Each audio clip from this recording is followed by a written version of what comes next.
Have you ever had that moment when you are in front of a group of people and someone says, "Can you say a few words?" And you goes like completely blank. Your heart starts racing, your hands get sweaty, and you don't know what to do. Well, in that case, you are not alone. The truth is that public speaking, it's something that scares people the most. So in this video, I want to break down just 5 things that I wish I knew earlier. And those are super practical stuff. And I hope it helps you to gain more confidence and be more prepared next time you have to do a speech. I work as a consultant, so speaking is a big part of my job. In most cases, I find myself in situations where I have to convince clients or teams to get my point of view, or just manage the conversation in such a manner that everybody understands. It's not only talking with colleagues, it's those situations where how you say things is equally important as what you have to say. And gradually, in the last few years, I've learned a few things that helped me a lot in those situations. So first thing first, your speech must have a purpose. But it's kind of sounds obvious, right? But I don't mean that it has to be a purpose rather than not having one. I think more of it needs to have a purpose or a goal and sticks with it rather than talking about many goals or many purposes. So imagine you're at a dinner party and someone asks, hey, what do you do? So what's your reply? Maybe, well, I am a consultant, but I love doing public speaking, I love doing YouTube video, and I also love board games, and I also love doing some hiking up in the mountain. What do you think that the other people will remember after the dinner? Like that you work really hard, that you maybe are a consultant, but what type of consultant? What do you do in your free time? Like hiking?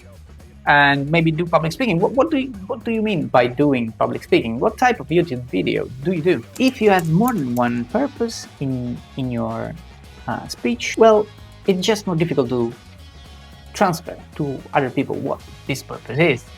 So the second thing that you must know, and I wish I knew earlier, is body language.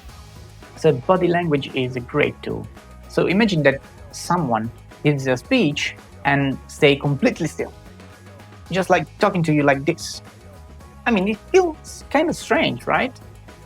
So gestures help, and body language helps you to understand better what the people in front of you is communicating.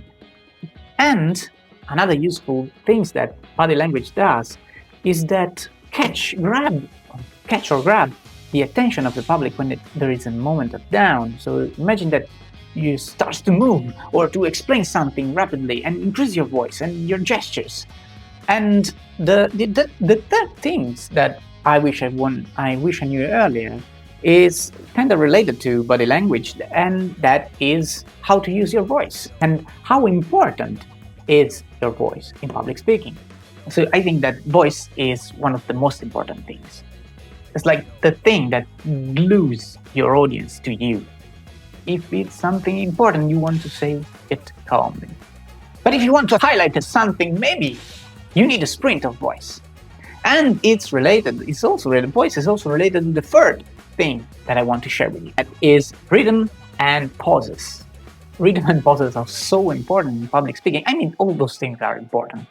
But rhythm and pauses plays a crucial role while you are speaking to someone or to an audience. Great example of it are actors, maybe in theaters or in movies, and they speed up when there is something that is important to do, or there is a rush of adrenaline. They speed up and they talk faster, and when the things get most excited, they stop because maybe they want to communicate you something really important.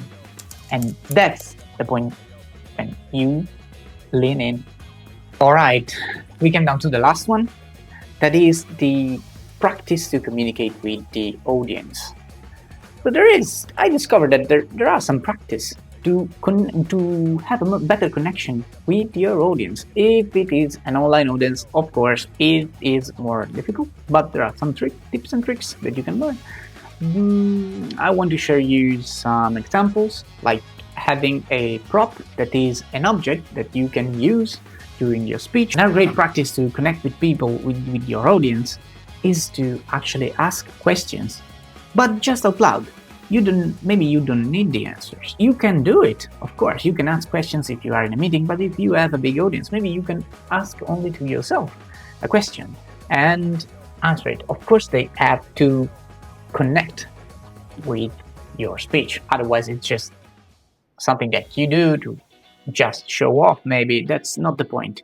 You have to do some questions. If you maybe talk about, if you're talking about business, you want to say maybe a business related question that you know that people want to hear from. So it's not just like starting your presentation like, okay, those are the questions that we need to answer today. It's more like, okay, what about this situation? And you bring up the question and you answer it. And that, to me, are things that I wish I knew earlier. Because yes, sometimes it happens to do some meeting and you cannot be prepared. But if you know how to structure your speech or your meeting, you are more confident and you can always find a way to be prepared. I hope that today you learned something new. I hope that those things, that you can use those things inside your next presentation or your next meeting to perform better and to be more confident and just not panic in your public speaking situations. So if you enjoyed the video, write down a comment if you want to talk about public speaking, or just subscribe if you want to see more content like this.